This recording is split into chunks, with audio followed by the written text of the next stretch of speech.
ഇന്ത്യയുടെ തലയിൽ കയറി നോക്കാൻ വരുന്ന ഈ സായിപ്പന്മാർക്ക് വേറെ പണിയൊന്നുമില്ലേ എന്ന് ആരെങ്കിലും ചോദിച്ചു പോയാൽ അവരെ ഒട്ടും കുറ്റം പറയാൻ സാധിക്കില്ല. എന്താണെന്നല്ലേ കാര്യം? സ്വന്തം രാജ്യത്തെ പ്രശ്നങ്ങൾ പോലും പരിഹരിക്കാൻ വകയില്ലാതെ അമേരിക്കയിൽ നെട്ടോട്ടമോടുന്ന ചില കോൺഗ്രസ് അംഗങ്ങൾക്ക് ഇപ്പോൾ ഇന്ത്യയുടെ ആഭ്യന്തര കാര്യത്തിലൊക്കെ ഇടപെടാൻ വല്ലാത്തൊരു ഇൻട്രസ്റ്റ് കാണുന്നുണ്ട്. അമേരിക്കയിൽ തോറ്റു തൊപ്പിയിട്ടുകൊണ്ടിരിക്കുന്ന രാഷ്ട്രീയ പാർട്ടികളുടെയും വഴിപിഴച്ച സംഘടനകളുടെയും ഫണ്ടിങ് കളിച്ച് ബോറടിച്ചിട്ടാവും വെസ്റ്റ് വിർജീനിയയിൽ നിന്നുള്ള റിപ്പബ്ലിക്കൻ പ്രതിനിധി റിലി മൂറിന് പെട്ടെന്ന് ഇന്ത്യയിലെ FCRA നിയമ ഭേദഗതി കണ്ടിട്ട് വല്ലാത്തൊരു ആദി. ഇന്ത്യ ഭരിക്കാൻ പുറത്തുനിന്ന് ഒരു സായിപ്പിന്റെയും സഹായം ആവശ്യമില്ലെന്ന സത്യം ഇവർക്കൊക്കെ ഇനി എന്നാണ് മനസ്സിലാവുക? സ്വന്തം നാട്ടിലെ കടുത്ത സാമ്പത്തിക പ്രതിസന്ധികളും തൊഴിലില്ലായ്മയും മയക്കുമരുന്ന് മാഫിയകളുടെയും വെടിവെപ്പുകളുടെയും താവളമായി മാറിയ സ്വന്തം തെരുവുകളും നിയന്ത്രിക്കാൻ കഴിവില്ലാത്തവരാണ് ഇവിടെ പാസാക്കുന്ന നിയമങ്ങളെക്കുറിച്ച് ക്ലാസ് എടുക്കാൻ വരുന്നത്. വിദേശത്ത് നിന്ന് കോടികൾ ഒഴുക്കി ഇന്ത്യയിൽ കുഴപ്പങ്ങൾ ഉണ്ടാക്കാൻ നോക്കുന്ന NGOകളുടെയും വ്യാജ ചാരിറ്റികളുടെയും നെഞ്ചിടിപ്പ് കൂട്ടുന്നതാണ് ഈ പുതിയ ഭേദഗതി. ആരാധനാലയങ്ങളുടെ മതപരമായ സ്വഭാവം സംരക്ഷിക്കുന്നതിനോടൊപ്പം തന്നെ അവയുടെ മേൽനോട്ടം കൂടുതൽ സുതാര്യമാക്കുക എന്നതാണ് കേന്ദ്ര സർക്കാർ ഈ ബില്ലിലൂടെ ലക്ഷ്യമിടുന്നത്. എന്നാൽ ഇത് ക്രൈസ്തവർക്കെതിരെയുള്ള വലിയൊരു ആക്രമണമാണെന്നും ഇന്ത്യ-US ഉഭയകക്ഷി ബന്ധത്തെ ഇത് തകർക്കുമെന്നും പറഞ്ഞ് റിലി മൂർ നടത്തുന്ന തേങ്ങിക്കരച്ചിൽ കാണുമ്പോൾ ചിരിയാണ് വരുന്നത്.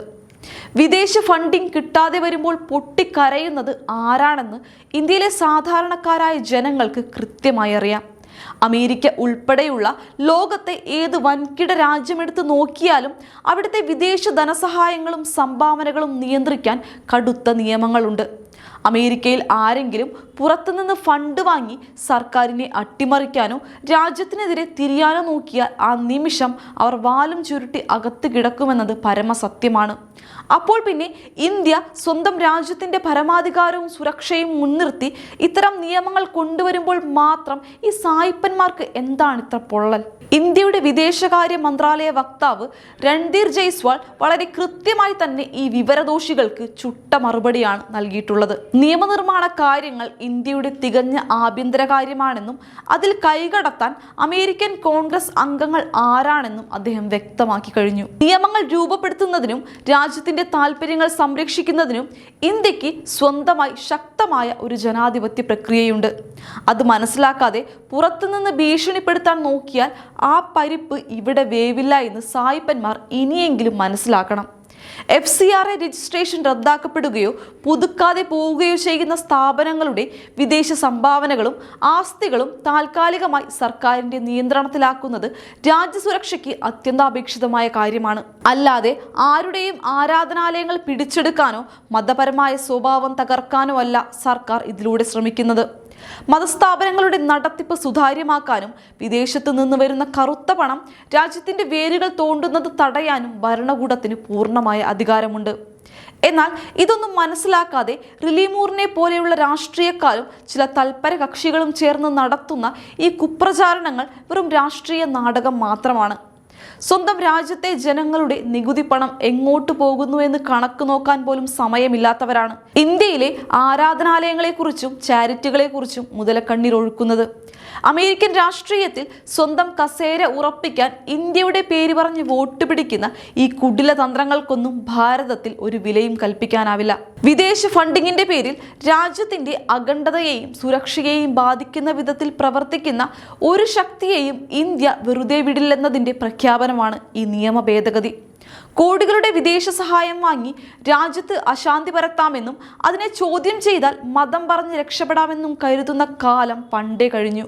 സായിപ്പന്മാരുടെ സർട്ടിഫിക്കറ്റ് വാങ്ങി ഭരിക്കാൻ നിൽക്കുന്ന ഒരു ഭരണകൂടമല്ല ഇന്ന് ഇന്ത്യയിലുള്ളത് എന്നത് ഇത്തരം സംഭവങ്ങൾ വീണ്ടും വീണ്ടും ഓർമ്മിപ്പിക്കുന്നു. അമേരിക്കൻ കോൺഗ്രസിലെ ചിലരുടെ ഈ അനാവശ്യമായ ഇടപെടലുകളെ ഇന്ത്യ തൃണവൽക്കരിച്ചാണ് തള്ളിക്കളഞ്ഞിരിക്കുന്നത്. സ്വന്തം നാട്ടിലെ ജനങ്ങളുടെ പ്രശ്നങ്ങൾ പരിഹരിക്കാൻ കഴിവില്ലാത്തതുകൊണ്ട് ശ്രദ്ധ തിരിക്കാൻ വേണ്ടി മാത്രം ഇന്ത്യയുടെ മേൽ കുതിര കയറാൻ നോക്കുന്ന ഈ വിഡ്ഢിത്തങ്ങൾ അവിടെയൊക്കെ തന്നെ വെക്കുന്നതാണ് അവർക്ക് നല്ലത്. വിദേശ സംഭാവനകളുടെ പേരിൽ രാജ്യത്തിന്റെ ജനാധിപത്യ സ്ഥാപനങ്ങളെയും പൊതു താൽപര്യങ്ങളെയും തകർക്കാൻ നോക്കുന്ന കുറ്റവാളികൾക്ക് നിയമത്തിന്റെ വഴിയിലൂടെ തന്നെ കൃത്യമായ മറുപടി ലഭിക്കും. ഏത് കൊമ്പത്തെ അമേരിക്കൻ രാഷ്ട്രീയക്കാരൻ വന്ന് കണ്ണുരുട്ടിയാലും ഇന്ത്യയുടെ ആഭ്യന്തര നിയമങ്ങളിൽ ഒരു മാറ്റവും ഉണ്ടാകാൻ പോകുന്നില്ല. സ്വന്തം രാജ്യത്തിന്റെ നയങ്ങളും നിയമങ്ങളും എങ്ങനെയെന്ന് തീരുമാനിക്കേണ്ടത് ഇവിടുത്തെ ജനങ്ങളും സർക്കാരുമാണ്. അല്ലാതെ പുറത്തുനിന്നുള്ള ആരെങ്കിലും പറയുന്നതനുസരിച്ചല്ല കാര്യങ്ങൾ നീങ്ങുന്നത്. വിദേശ ധനസഹായങ്ങളുടെ പേരിൽ രാജ്യത്ത് അരാജകത്വം സൃഷ്ടിക്കാൻ ശ്രമിക്കുന്ന ശക്തികളുടെ അജണ്ടകൾ ഓരോന്നായി പൊളിച്ചെടുക്കാൻ ഭരണകൂടം വളരെ ശക്തമായ നടപടികളാണ് സ്വീകരിച്ചിരിക്കുന്നത്. റിലിമൂറിനെ പോലെയുള്ളവരുടെ പ്രസ്താവനകൾ വെറും രാഷ്ട്രീയ പ്രീണനത്തിന്റെ ഭാഗം മാത്രമാണെന്നും അതിനു പിന്നിലെ ലക്ഷ്യങ്ങൾ എന്താണെന്ന് ഇന്ത്യക്ക് നന്നായി അറിയാമെന്നും രാഷ്ട്രീയ നിരീക്ഷകർ വളരെ വ്യക്തമായി വിലയിരുത്തുന്നുണ്ട്. ഏതൊരു രാജ്യത്തിനും സ്വന്തം മണ്ണിലെ നിയമങ്ങൾ കർശനമാക്കാനും വിദേശ ഇടപെടലുകൾ തടയാനുമുള്ള പരമാധികാരമുണ്ട്. ഇന്ത്യയുടെ ഈ ഉറച്ച നിലപാട് അന്താരാഷ്ട്ര തലത്തിൽ തന്നെ വലിയ ചർച്ചയായി മാറിക്കഴിഞ്ഞു.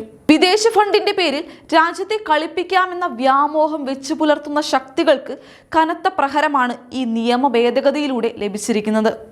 അമേരിക്കൻ കോൺഗ്രസിലെ ഇത്തരം അറിവില്ലായ്മ വിളമ്പുന്ന നേതാക്കന്മാർ സ്വന്തം രാജ്യത്തെ ജനങ്ങളുടെ പ്രശ്നങ്ങളിൽ ശ്രദ്ധ കേന്ദ്രീകരിക്കുന്നതാണ് നല്ലത്. ഇന്ത്യയുടെ കാര്യങ്ങളിൽ കൈകടത്തി രാഷ്ട്രീയം കളിക്കാൻ നോക്കിയാൽ അത് നടക്കില്ലെന്ന് അവർ വൈകാതെ തിരിച്ചറിയും. കോടികളുടെ വിദേശ ഫണ്ട് ഒഴുക്കി രാജ്യത്ത് ഭിന്നിപ്പുണ്ടാക്കാൻ ശ്രമിക്കുന്ന ശക്തികൾക്ക് ശക്തമായ നിയമ നടപടികൾ തന്നെയായിരിക്കും മറുപടി. വിദേശ രാജ്യങ്ങളുടെ മുന്നിൽ തലകുനിക്കാത്ത ആത്മനിർഭരമായ ഇന്ത്യയാണ് ഇന്നുള്ളത്. സായിപ്പന്മാരുടെ ഉപദേശങ്ങൾ സ്വന്തം പെട്ടിയിൽ തന്നെ സൂക്ഷിച്ചാൽ മതി. ഇന്ത്യ അത് വകവെച്ചു തരാൻ പോകുന്നില്ല. പരമാധികാരവും രാജ്യസുരക്ഷയും മുൻനിർത്തി സർക്കാർ എടുക്കുന്ന ഇത്തരം ധീരമായ തീരുമാനങ്ങൾക്ക് കോടിക്കണക്കിന് ജനങ്ങളുടെ പിന്തുണയുണ്ട്. അതിനാൽ ഇത്തരം വില കുറഞ്ഞ പ്രസ്താവനകൾ കൊണ്ടൊന്നും ഇന്ത്യയെ ഒരിഞ്ച് പോലും പിന്നോട്ട് വലിക്കാൻ ആർക്കും സാധിക്കില്ല എന്ന യാഥാർത്ഥ്യം എല്ലാവരും മനസ്സിലാക്കേണ്ടതുണ്ട്. വർഷങ്ങളായി പുറത്തുനിന്നുള്ള ഏജൻസികൾ നടത്തുന്ന രഹസ്യ അജണ്ടകൾ ഓരോന്നായി വെളിച്ചത്ത് കൊണ്ടുവരാനും അവയ്ക്ക് തടയിടാനും നമ്മുടെ നിയമ സംവിധാനങ്ങൾക്ക് സാധിക്കുന്നുണ്ട്. ഏത് വൻകിട രാഷ്ട്രങ്ങൾ സമ്മർദ്ദം ചെലുത്തിയാലും രാജ്യത്തിന്റെ താല്പര്യങ്ങൾ സംരക്ഷിക്കുന്നതിൽ വിട്ടുവീഴ്ച ചെയ്യില്ല എന്നതിൻ്റെ തെളിവാണ് ഈ നിയമനിർമ്മാണങ്ങൾ. ആഭ്യന്തര കാര്യങ്ങളിൽ പരമാധികാരം പുലർത്തുന്ന ഇന്ത്യയുടെ ഈ മുന്നേറ്റം വരും കാലങ്ങളിൽ ലോകരാഷ്ട്രങ്ങൾക്ക് തന്നെ വലിയൊരു മാതൃകയായി മാറുമെന്നതിൽ യാതൊരു സംശയവുമില്ല. തങ്ങളുടെ വിദേശ നയങ്ങളും ആഭ്യന്തര നിയമങ്ങളും മറ്റുള്ളവരുടെ താളത്തിനൊത്ത് തുള്ളാനുള്ളതല്ലെന്ന് ഭാരതം വീണ്ടും വീണ്ടും വ്യക്തമാക്കുകയാണ്. വൻകിട ഏജൻസികളുടെയും വിദേശ ഫണ്ടുകളുടെയും തണലിൽ വളരുന്ന വ്യാജ അജണ്ടകളുടെ വേരറുക്കാൻ ഇത്തരം ശക്തമായ നിയമനിർമ്മാണങ്ങൾക്ക് കഴിയും. സാമ്പത്തിക മേഖലയിലും സാമൂഹിക രംഗത്തും സുതാര്യത ഉറപ്പാക്കിക്കൊണ്ട് അന്താരാഷ്ട്ര തലത്തിൽ ഇന്ത്യ ഉയർത്തുന്ന ശക്തമായ ശബ്ദം ലോകരാഷ്ട്രങ്ങൾക്കുള്ള കൃത്യമായ താക്കീതാണ്.